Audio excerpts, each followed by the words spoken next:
Martial Peak Bab 799 Kemampuan Ilahi. Yang Kai tidak membuka matanya juga tidak menggunakan Divine Sense-nya untuk mencoba melihat apapun, namun adegan pertempuran ini masih muncul dengan jelas dalam kesadarannya.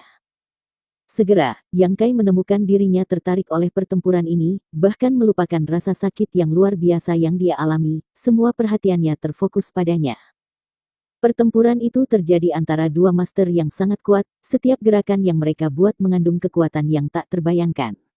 Seolah-olah keduanya benar-benar memiliki kekuatan untuk menghancurkan dunia. Salah satunya adalah pria yang mengeluarkan ki iblis yang mengejutkan sementara yang lainnya adalah pria parubaya yang sedang. Penampilan yang pertama akrab bagi Yang Kai, dan setelah memikirkannya sejenak matanya bersinar dan segera mengerti siapa master yang dikelilingi oleh ki iblis ini. Dewa Iblis Agung. Ini adalah Dewa Iblis Agung. Yang Kai telah melihat patung Dewa Iblis Agung di dunia kecil misterius tempat tinggal klan iblis kuno itu sangat mirip dengan orang di depannya, sangat identik. Dewa Iblis Agung adalah eksistensi legendaris, selama waktu kejayaannya, tidak ada lawannya, master terkuat yang diakui di bawah surga. Di bawah komandonya, ras iblis berkuasa dan bahkan ras manusia dengan populasi superiornya harus tunduk dan menyerah.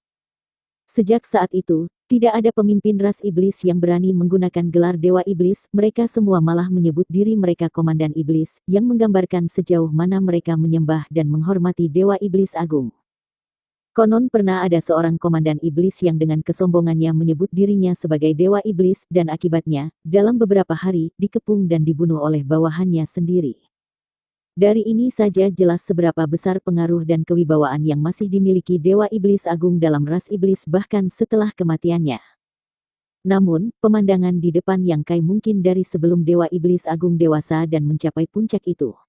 Meski begitu, master yang bisa bertarung satu lawan satu dengannya masih sangat langka. Pria parubaya ini adalah salah satunya.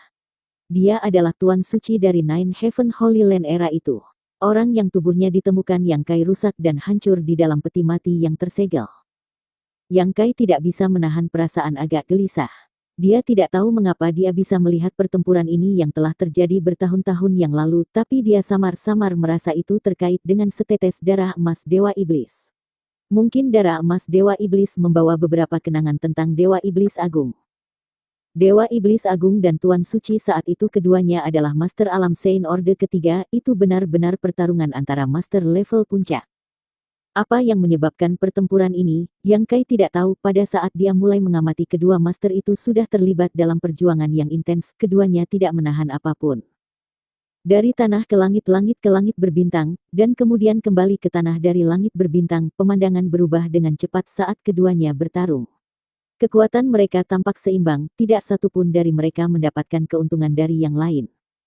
Semakin Yang Kai menonton, semakin terpesona dia tidak bisa memikirkan hal lain. Mampu menyaksikan pertempuran tingkat tinggi memiliki manfaat besar untuk pertumbuhannya. Para junior dari kekuatan besar akan sering dibawa oleh senior mereka untuk mengamati pertempuran para pembudidaya tingkat tinggi sehingga mereka bisa menyaksikan seperti apa pertempuran yang sebenarnya, berharap bisa memungkinkan mereka untuk mendapatkan beberapa bentuk inspirasi atau wawasan dalam prosesnya. Dapat dikatakan bahwa pemandangan di depan Yang Kai adalah kesempatan langka. Metode yang digunakan kedua pria ini dalam pertempuran mereka menyebabkan Yang Kai tenggelam dalam kontemplasi sambil mengamati mereka dengan lekat. Setelah jumlah waktu yang tidak diketahui berlalu, kebuntuan antara kedua pria itu berangsur-angsur rusak. Apakah Tuan Suci membuat sedikit kesalahan atau dia tidak bisa melihat jalan menuju kemenangan dan momentumnya memudar, dia tiba-tiba menemukan dirinya dalam posisi yang tidak menguntungkan. Di sisi lain, Dewa Iblis Agung seperti binatang buas yang mengamuk mengambil kesempatan ini untuk menekan lawannya dengan kejam. Saat Yang Kai menyaksikan pertempuran ini dengan senang hati, tampilan di depannya tiba-tiba berubah lagi. Mungkin karena begitu banyak waktu telah berlalu, ingatan yang disimpan dalam darah emas Dewa Iblis tidak terlalu terhubung. Ketika tampilan kembali stabil, Yang Kai melihat bahwa pertempuran telah diputuskan. Tuan Suci generasi itu membatukkan banyak darah dan wajahnya menjadi pucat, sosoknya dengan cepat berubah menjadi seberkas cahaya saat dia melarikan diri dari Dewa Iblis Agung. Sebelum pergi, dia membawa serta setetes darah dari Dewa Iblis Agung. Dewa Iblis Agung hanya berdiri di tempat, menatap dingin dan arogan ke arah sosok yang melarikan diri, tidak menunjukkan niat untuk mengejar. Sesaat kemudian sosoknya juga memudar. Adegan di benaknya kemudian terputus. Yang Kai menghela nafas panjang dan perlahan menenangkan jantungnya yang berdebar kencang. Dia tidak pernah menyangka suatu hari dia akan menyaksikan Dewa Iblis Agung dengan cara seperti itu. Sejak datang ke alam Tong Xuan, dia telah mendengar banyak legenda tentang pria ini dari banyak orang yang berbeda dan tahu bahwa dia terkait erat dengan dirinya sendiri. Kerangka emas pantang menyerah berasal dari tubuh Dewa Iblis Agung dan mata iblis pemusnahan pernah menjadi matanya, bahkan buku hitam tanpa kata telah diciptakan olehnya. Sayangnya bertahun-tahun telah berlalu sejak zaman Dewa Iblis Agung sehingga Yang Kai tidak pernah memiliki kesempatan untuk menyaksikan kekuatan sejatinya. Namun, sekarang dia punya. Warisan yang ditinggalkan oleh Dewa Iblis Agung sangat membantu pertumbuhan Yang Kai, tetapi Yang Kai merasa bahwa dia tidak akan terikat oleh jalan yang dilalui Dewa Iblis Agung. Sebaliknya, Yang Kai yakin bahwa suatu hari dia bisa melebihi Dewa Iblis Agung dan mencapai ketinggian yang jauh melampaui pencapaiannya di masa lalu. Hanya dengan melakukan itu dia bisa memenuhi warisan yang dia terima dan juga membuktikan bahwa semua yang dia peroleh tidak hanya diberikan kepadanya oleh Dewa Iblis Agung. Setelah menyaksikan pertempuran besar ini, Yang Kai akhirnya mengerti apa yang terjadi pada Tuan Suci di dalam peti mati terakhir ini.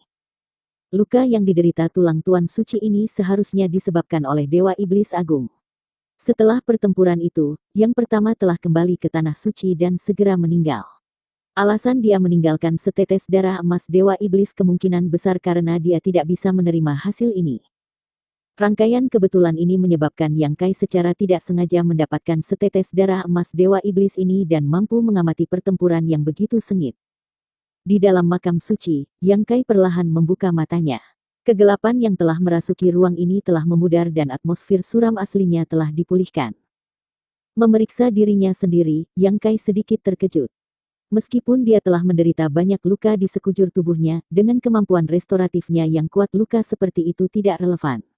Apa yang dia pedulikan adalah karena dia telah menyerap setetes darah emas Dewa Iblis, darah yang mengalir melalui nadinya telah mengalami perubahan yang signifikan. Jumlah darah emas yang dimiliki Yang Kai meningkat secara nyata dan ki iblis yang memenuhi kerangka emasnya yang pantang menyerah menjadi lebih kuat. Selain itu, dia bahkan telah memahami salah satu kemampuan ilahi Dewa Iblis Agung. Visi jiwa. Catatan, visi jiwa adalah teknik membelah jiwa semacam cloning jiwa. Dengan menggunakan merek jiwa sendiri sebagai basis dan mengisinya dengan sejumlah besar energi spiritual, seseorang bisa memeliharanya menggunakan metode khusus untuk menumbuhkan jiwa kedua. Jiwa kedua ini kemudian dapat dipisahkan dari tubuh seseorang dan bergerak secara mandiri, pada dasarnya adalah klon jiwa. Klon jiwa terkuat dapat menampilkan lebih dari 80% dari semua kemampuan aslinya. Mata Yang Kai berbinar, mengingat klon jiwa dari Jenderal Iblis Meng Ge yang dia temui di dunia sebelumnya. Di dalam gua jahat, Yang Kai tanpa mengetahui apapun telah menggunakan rantai penyegel iblis untuk membunuh klon jiwa Meng Ge dan kemudian diancam oleh Jenderal Iblis. Baru setelah datang ke alam Tong Xuan, Yang Kai mengerti seperti apa pembudidaya Meng Ge itu. Pada saat itu, Meng Ge seharusnya menggunakan kemampuan ilahi visi jiwa ini dan entah bagaimana mengirim klon jiwa ke gua jahat. Namun, dibandingkan dengan kemampuan ilahi visi jiwa Dewa Iblis Agung yang baru saja Yang Kai peroleh ada kesenjangan besar dalam kinerja. Sederhananya, klon jiwa Meng Ge terlalu lemah. Yang Kai menduga bahwa Meng Ge telah menemukan beberapa buku kuno yang ditinggalkan oleh Dewa Iblis Agung dan menggunakannya untuk mereplikasi kemampuan ilahi ini, tetapi ternyata jauh lebih rendah dari aslinya. Mengolah visi jiwa memiliki banyak keuntungan. Setelah klon jiwa seseorang terbentuk, seseorang akan memiliki dua jiwa di dalam laut pengetahuan mereka. Memiliki dua jiwa yang berkultivasi sekaligus berarti pertumbuhan energi spiritual seseorang akan menjadi 2 kali lebih cepat. Tentu saja, harga yang harus dibayar untuk mengolah jiwa kedua sangat besar.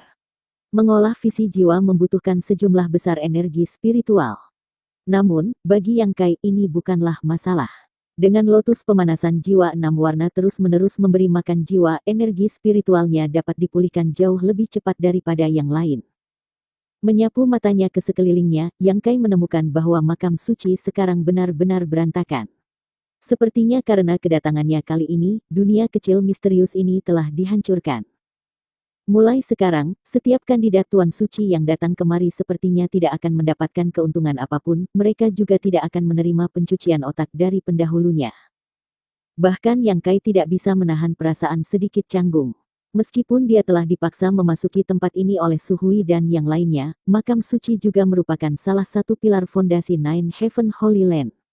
Jika penatua dan pelindung dari Nine Heaven Holy Land mengetahui bahwa dia telah menghancurkan tempat ini, mereka pasti tidak akan membiarkannya pergi dengan mudah. Setidaknya, mereka akan memaksanya untuk menerima posisi Tuan Suci untuk mengambil tanggung jawab.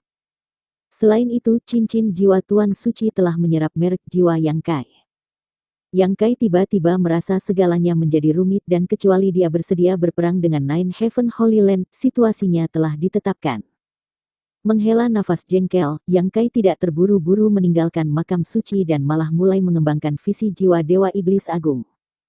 Di dalam laut pengetahuannya, Yang Kai memadatkan merek jiwa dan kemudian menggunakan beberapa metode khusus mulai menyuntikkan energi spiritualnya ke merek ini, membangun dan memelihara klon jiwanya. Energi spiritual yang dibutuhkan untuk proses ini sangat besar dan bahkan dengan bantuan lotus pemanasan jiwa 6 warna milik Yang Kai tidak dapat mengimbangi konsumsi. Untungnya ada banyak pil di dalam ruang buku hitam termasuk untuk memulihkan energi spiritual. Yang Kai juga memiliki sejumlah besar cairan segudang obat yang tersisa sehingga dia tidak khawatir tentang energi spiritualnya yang mengering. Hari-hari berlalu.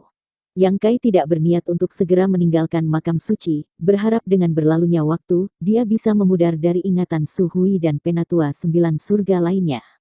Jadi dia terus berkultivasi.